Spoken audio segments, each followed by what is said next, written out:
Hello. Alisha jewellers అండి. అవునండి.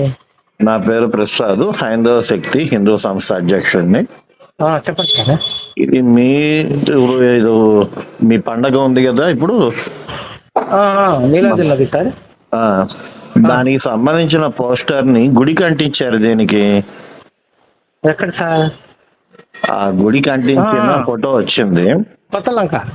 ఆ, ఎందుకు అలా అంటించారు? అంటించలేదు సార్, అది అది కట్టింది కదా, బ్యానర్ కదా అది.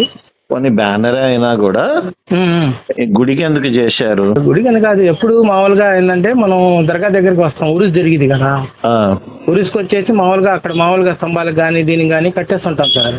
ఇప్పుడు స్తంభాలకు కడుతున్నారంటే ఈ ఎలక్ట్రిసిటీ వాళ్ళు మున్సిపాలిటీ వాళ్ళు అడగట్లేదు కాబట్టి మీరు కడతారు. గుడికి ఎందుకు కడుతున్నారు? సార్ మాకు తెలియదు, ప్రాబ్లం ఉందంటే మేము కట్టేవాళ్ళం కదా. ప్రాబ్లం ఉందని కాదు, ఇప్పుడు మాది ఇప్పుడు వినాయక చవితి ఉంది, మసీదు మీద వేస్తే మీకు ఓకేనా? అలాగా సార్, ఇక్కడ ఎక్కడైనా కట్టుకుంటారు మా ఊళ్ళో. నేను చెప్పింది అదే. ఇప్పుడు నేను ఇప్పుడు వినాయక చవితి అయిపోయి విజయదశమి వస్తుంది. అవునవును. విజయదశమికి శుభాకాంక్షలు తెలుపుతూ మా సంస్థ తరపున ఒక బ్యానర్ మీకు ఇస్తా. మీరు మసీదుకి తగిలిచ్చి నాకు ఫోటో పంపుతారా? ఏం సార్, అది ఏంటంటే ఎప్పుడు మేము 10 సంవత్సరాల నుంచి నేను వేపిస్తూనే ఉన్నాను, కడుతూనే ఉన్నాను. 10 సంవత్సరాల నుంచి జనాలు అడగట్లేదు కాబట్టి మీరు గోడకు వేస్తారు. అదే మీ మసీదుకి వేయమంటే మీరు ఎందుకు సమాధానం చెప్పట్లేదు? అదేం సార్, మేము దర్గా దగ్గరికి ఇప్పుడు ఎప్పుడో 10 సంవత్సరాల నుంచి వెళ్తున్నాం. అదేనండి అనేది, అదే మా గుడి మీద మీరు వేసినప్పుడు మీ మసీదు మీద ఎందుకు వేయరంటున్నా నేను. అది అది నాకు తెలియదు సార్, నాకు కాదు, మసీదు మీద వేస్తే తంతారని. అలా లేదు సార్. దేనికి భయం మీకు? మసీదు మీద వేస్తారని చెప్పండి, నేను ఫ్లెక్సీ ఇస్తాను మీకు విజయదశమి శుభాకాంక్షలు తెలుపుతూ. అలా అని కాదు, మేము ఎప్పుడు వస్తాము, ఎప్పుడు కడతాము. దొరికాము, మా గుళ్ళు తేరగా దొరికినాయి. అలా అని ఏం లేదు సార్. అదే కదా, ఒకటే అనుకునే పిచ్చోళ్ళం మేము.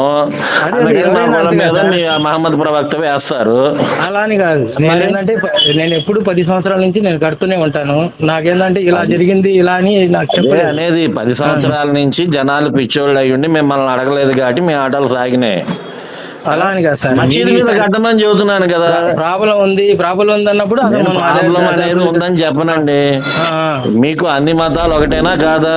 అవును, కరెక్టే. అన్ని మతాలు ఒకటైనప్పుడు గుడి మీద మీ ఫ్లెక్సీ చేసినప్పుడు మసీదు మీద మా విజయదశమి ఫ్లెక్సీ చేయండి. అది దానికి నాకు ఐడియా లేదు సార్. మీకు మాకు లేకపోవటం ఇదని కాదు, మేము 10 సంవత్సరాల నుంచి గుడికి వేయడం చేతనైంది, మా పండగ మసీదు మీద వేయడం చేత కావట్లేదా? అలా అని కాదు సార్, మాకు తెలీదు, దాని గురించి నాకు ఐడియా లేదు. అసలు చేస్తున్నారు మీరు? నేను ఎప్పుడు 10 సంవత్సరాల నుంచి దర్గా వాళ్ళ ఏంటంటే ముజావాళ్ళు తీసుకుని నేను కడుతూనే ఉంటాను. నాకు ఇప్పుడు దాకా ఏంటంటే ఇలా అని ఎవరు చెప్పలేదు, అక్కడ కూడా ఎవరు చెప్పలేదు కాబట్టి మీకు తెలియదు. నాకు తెలియదు. ఇది కూడా చేయండి ఒకసారి, మసీదు మీద కూడా వేయండి. వాళ్ళు చెబుతారు బాగా మాకన్నా. మీరు చెప్పినట్టే చేద్దాం, ఏముంది దాంట్లో. వేస్తారా మరి? లేదండి, నేను వేయలేరు, తంతారని మీకు బాగా తెలుసు. అలా అని కాదు, ఏం మాట్లాడరు పాపం పిచ్చోళ్ళు. అదే మసీదు మీద వేస్తే కింద పైన ఎరగదీస్తారు భయం మీకు. లేదు అలా సిగ్గుండొద్దా మీకు ఈ మాట చెప్పడానికి? నాకు తెలియదండి, నాకు దానికి ఏం తెలియదు. మసీదు మీద వేయమంటేనేమో నేను వేయలేను అంటున్నారు, అది తెలుసు మీకు. హిందూ పండుగల గురించి మసీదు మీద వేయకూడదు తెలుసు. ఈ విషయం గురించి నాకు లేదు.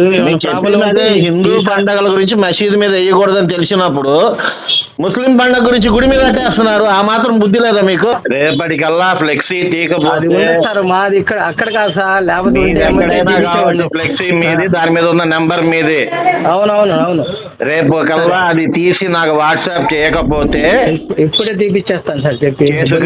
అవుతుంది. హిందూ సంఘాల నుంచి మీకు విపరీతమైన ఒత్తిడి వస్తుంది. మీరు ఫోన్ ఎత్తంగానే ఇక షేక్ ఇమాం అనుకోవాల్సిందే. అర్థమవుతుందా? ఫోన్లు ఇవే వస్తాయి ఇంకా. A few moments later. Hello, నమస్తే అండి. నమస్తే సార్, పంపించా చూడండి, ఇందాక చెప్పారు కదా. ఓకే, ఇంకెప్పుడు అలా చేయకండి. ఓకే, లేదు సార్, తెలియక చేశాను.